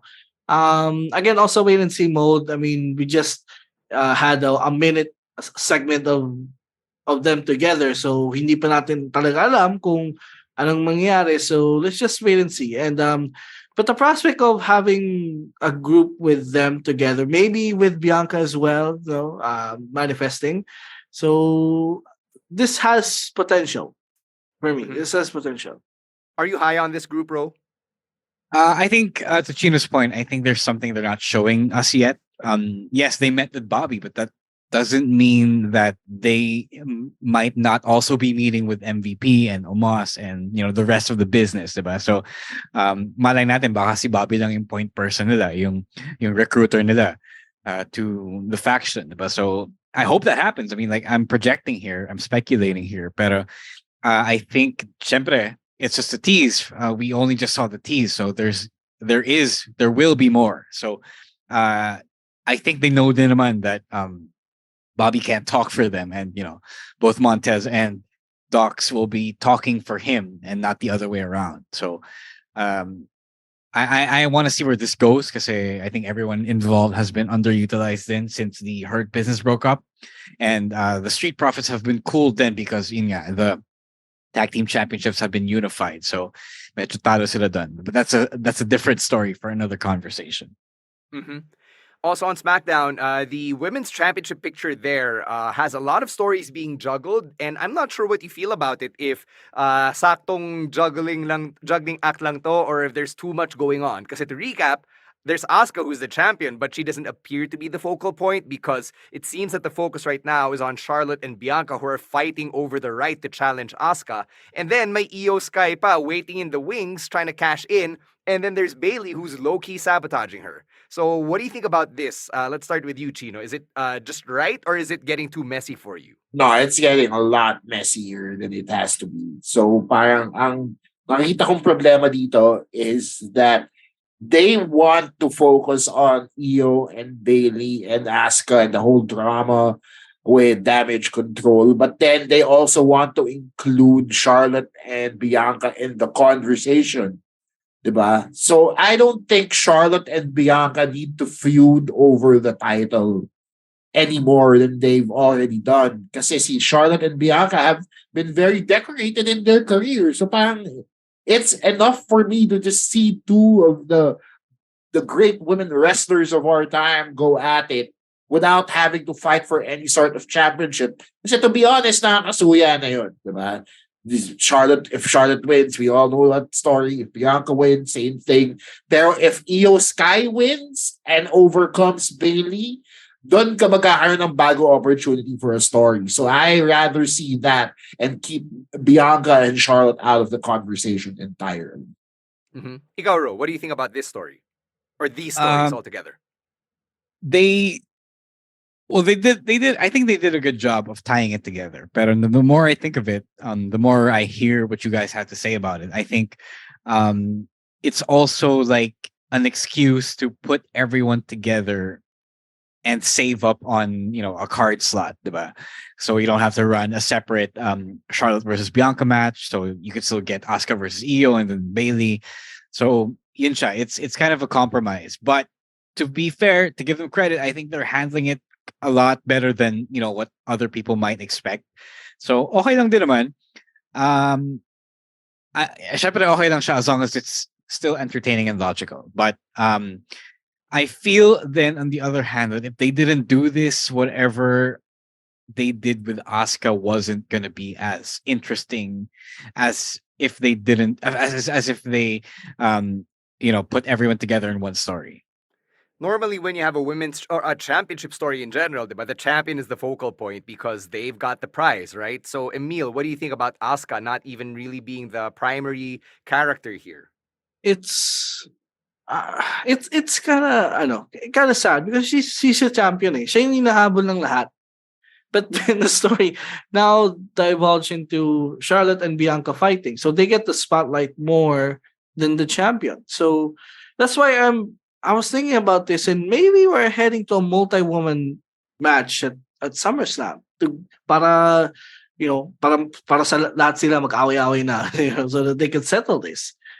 So and then after that, maybe they can break away to separate feuds, like Charlotte and Bianca can go on their own feud, or Asuka and Io, or Io and Bailey can go on their own feud. But for the sake of SummerSlam, I think what we're gonna end up with is a multi-woman match involving all these women. Damn, that's gonna be a 5-way or a 4-way if Io doesn't get involved. No. Yep. Speedy recovery to Bailey as well. Over the weekend, it was reported that she was seen limping out of the live event, and she did tweet that she's okay. I think she just had to ice her knee or something. So I hope that it's not too serious and it doesn't keep her out of action. Going to NXT now, let's get into Tony D explaining everything, how he and Stax gimmicked all of us into thinking na may internal strife sila only for them to turn the tables on Gallus. Ro, what do you think about the way they were able to sucker us all in? In fairness, alam mo yun, it's one of those things. Okay, now that they recapped everything, yung for one thing, they didn't do the whole villain explaining the plan before the climax, so they explained it after the climax. So that was smart storytelling, I think, on their part. TV And then writers. I think I think there was something to this because it was quite it was quite muddled until the very end, and then when they explained it all, it then made sense. So, kudos to them for not writing a dumb story. I'd like to think it wasn't dumb. But yun, after that, I think there's still one trick left. There's one card left to play, which is Stacks turning on Tony. And I don't know, I just really enjoyed it. I think for some reason they put in a lot of effort and thought into this strange mid card story. I guess somebody saw like a mafia gang and a Scottish gang and thought that we have a good story for this. You know what this reminds me of? The movie The Departed. Gangs and Scottish people, automatically, that's where I go to. Eh, Tridoran din yun eh. And you don't know who's the good guy, who's the bad guy to the end of the movie. So parang feeling ko dun sa, may isang writer dyan na nanonood ng The Departed and thought, baka pwede to sa story na to kahit na may guard lang siya. That's how I feel when I saw it. Kasi parang yun talaga yung naisip ko with the plot reveal. Eh. It's an interesting twist. I wouldn't know if it's if that I would write something that big for something that doesn't involve a main title picture or a main storyline. But hey, at least maganda. Diba? Yun lang, at least maganda. Yeah, not every twist can be Bruce Willis being dead at the end of Sixth Sense. But this one made sense, and I liked how they were able to give us all the flashbacks so that we could put the pieces together, diba? Even for those who haven't been following the story in its entirety. Ikaw, Emil, nakasabay ka ba with this entire ride? Yeah. Oo naman. And ito lang question, did they come up with this with the ending in mind, or did they just write it out and It seems that way. Just thought of the ending right no. before? I don't think no, because they were, well, for one thing, the jail segments were they had to be shot in one session, diba? Kasi No, I'd like to think they actually shot it over time kasi yung beard ni Tony D kumapal ng kumapal eh. Okay. I didn't notice that. I forgot to notice that. Okay.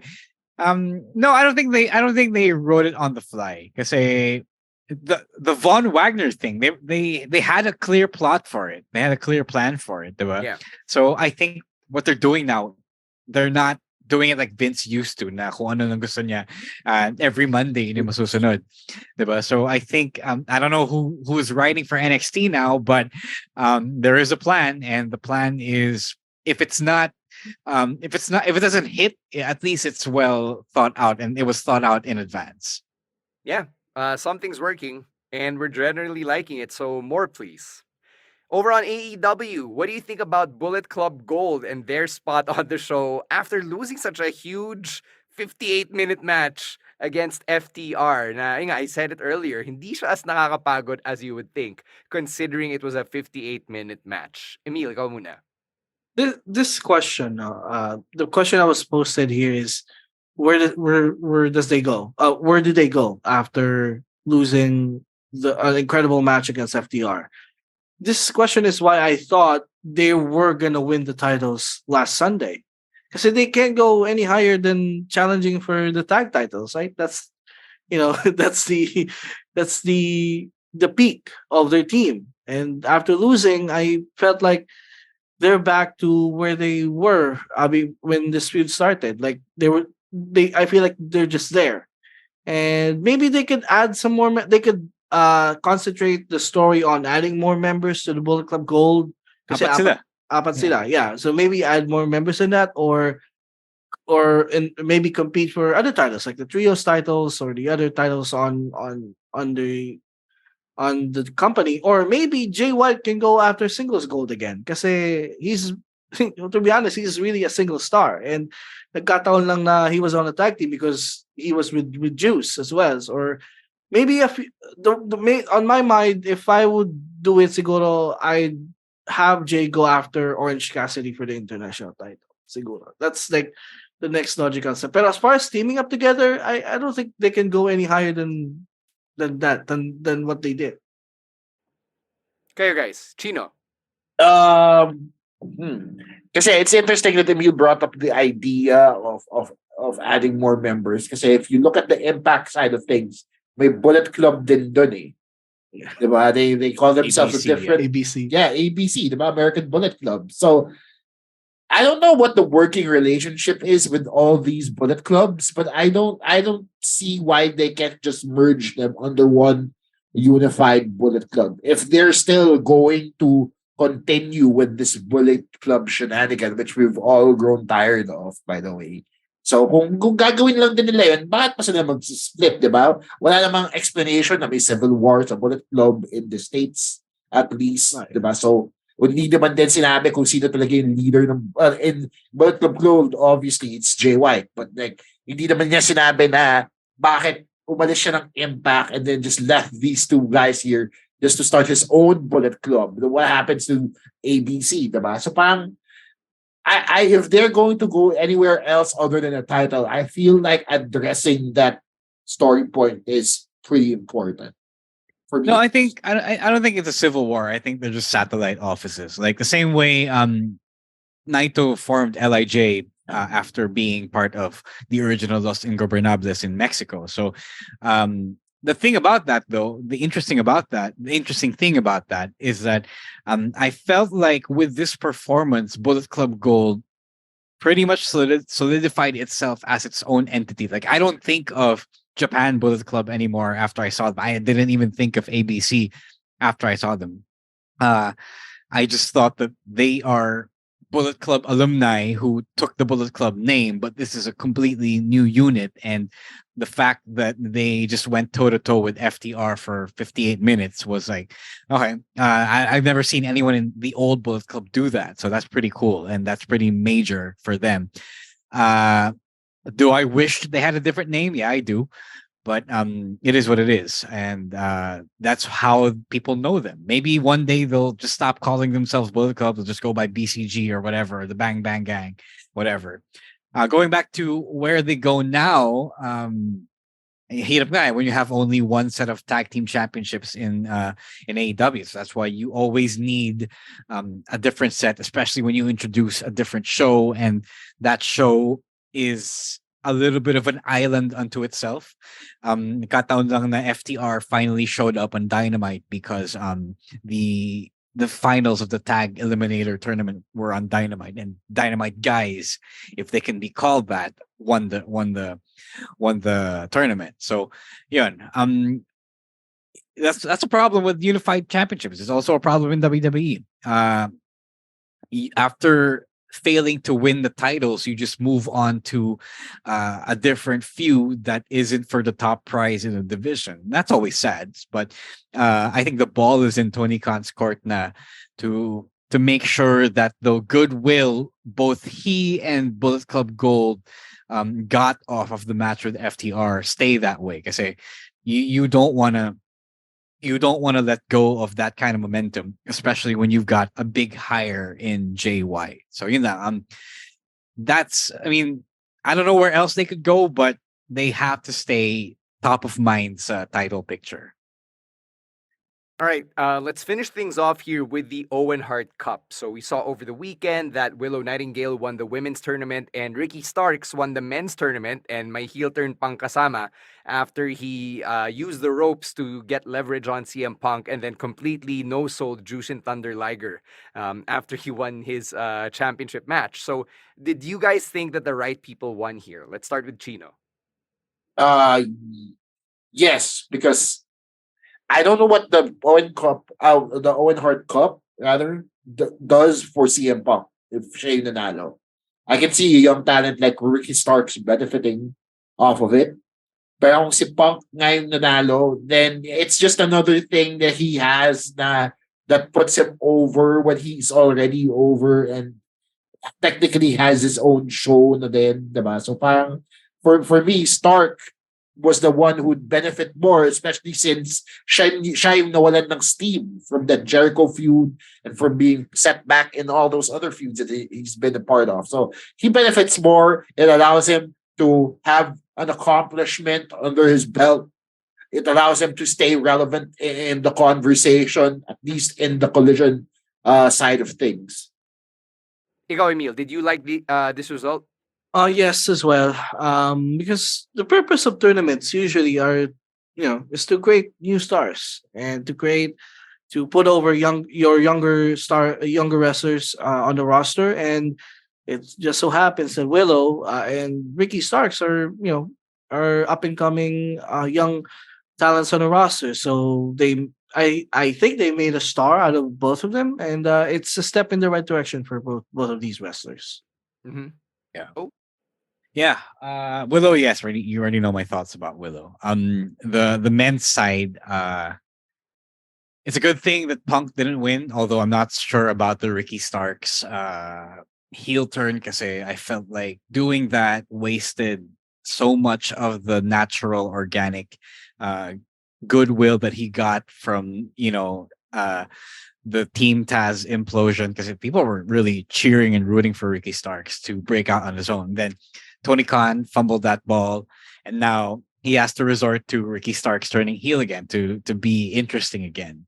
And you could have still have him. You could have still had him win the Owen Hart tournament without turning heel, but maybe someone asked for it, or maybe someone wanted it. On CM Punk, it's good that he lost, because one, syempre, you put over Ricky as a star, and then two, you don't give Punk a free pass to win things just because he is a popular guy.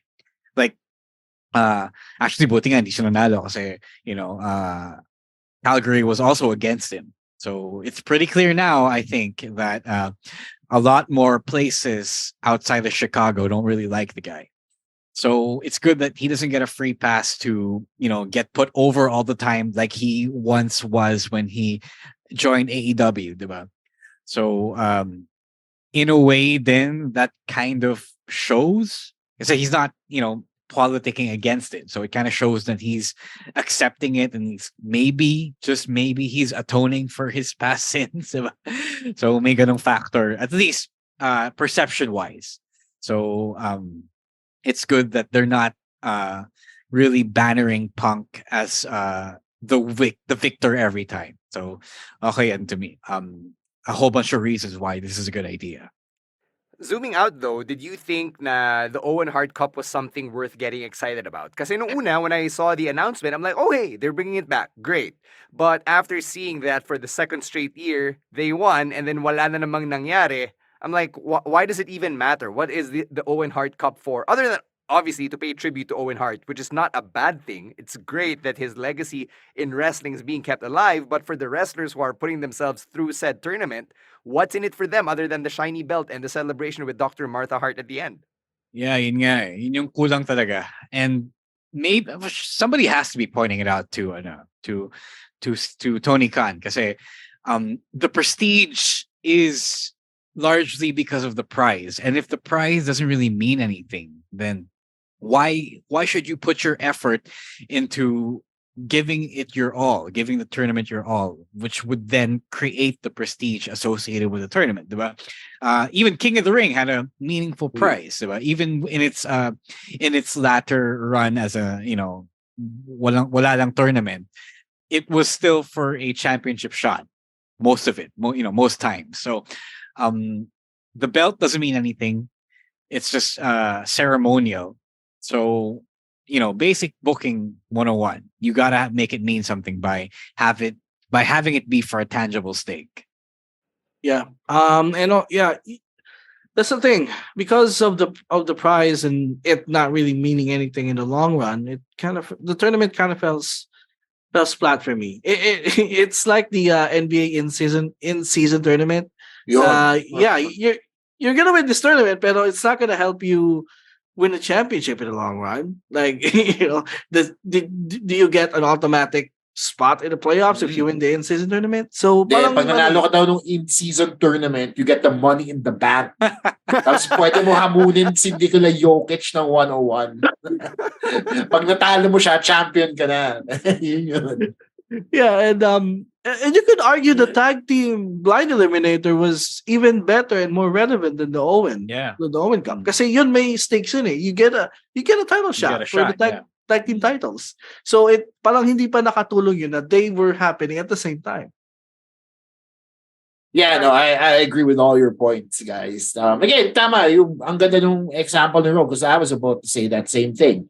Yung King of the Ring only was important when there was something at stake other than a crown. If it was just a crown, then you didn't really care about it. The same way that the Owen Hart Cup is only relevant. Exciting lang siya nung una because you heard the name Owen Hart. But then when the nostalgia died, wala na eh. Hindi na din siya nagmamatter. So, dumating na sa point na naging King of the Ring na lang din siya.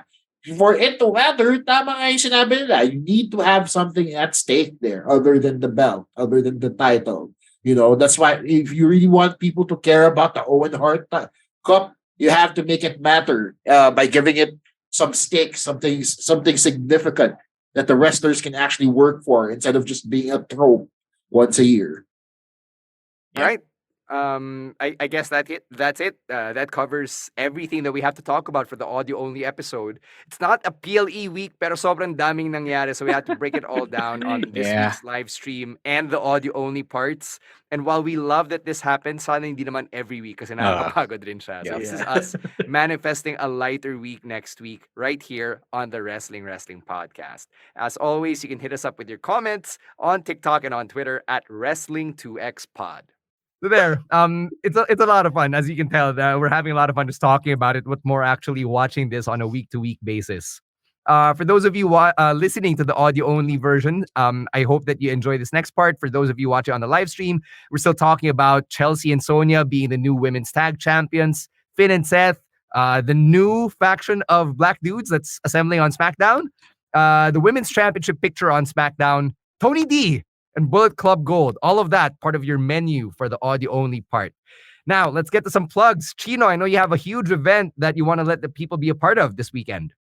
Yes, this Saturday at the Music Museum, it's Rex Navarrete live in Manila after 5 years. The original Pinoy American comic is back. He is doing all his classics, plus a bunch of new things. He's also being backed by a lot of Comedy Manila vets like Ryan Puno, who you may know from Solid OK, a bunch of new guys as well.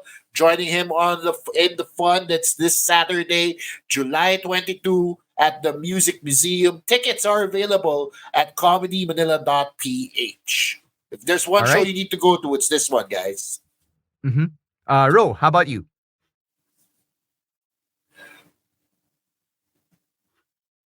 Parang nag-lag si Ro.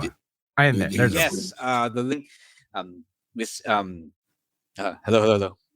Yeah, you're back. Yeah, and, sorry if you didn't catch that. The latest episode of Unmasked is out today. Talks about the end of 2015, the first year of my wrestling.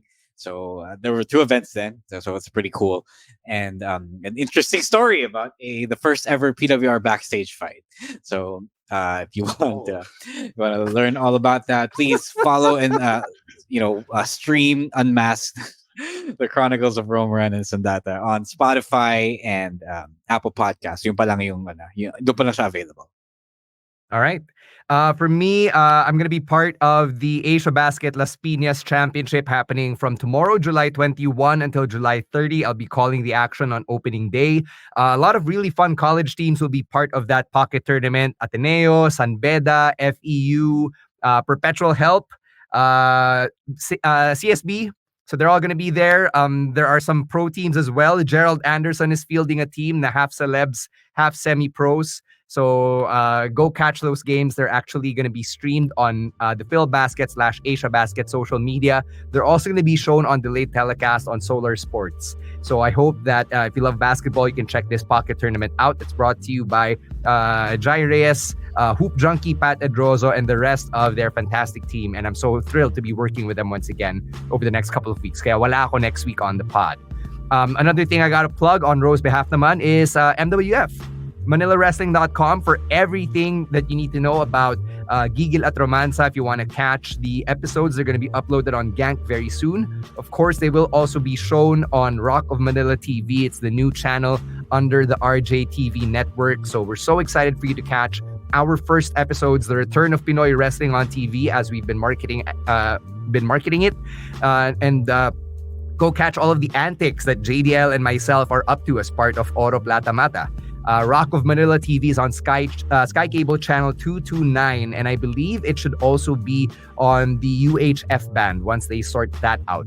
Kasi sinabi sa amin that I think it's also on free TV, but we'll see. All right. As for us here on the pod, we'll catch you next week for our Picks of the Week special and the regular Thursday live stream, 7 p.m. on Facebook and on YouTube. Thank you to everyone for checking out this podcast and following us.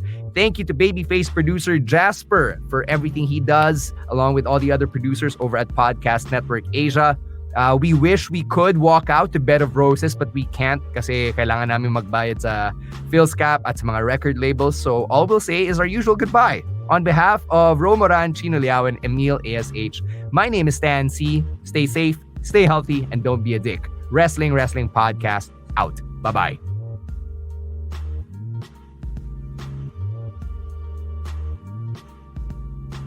Peace.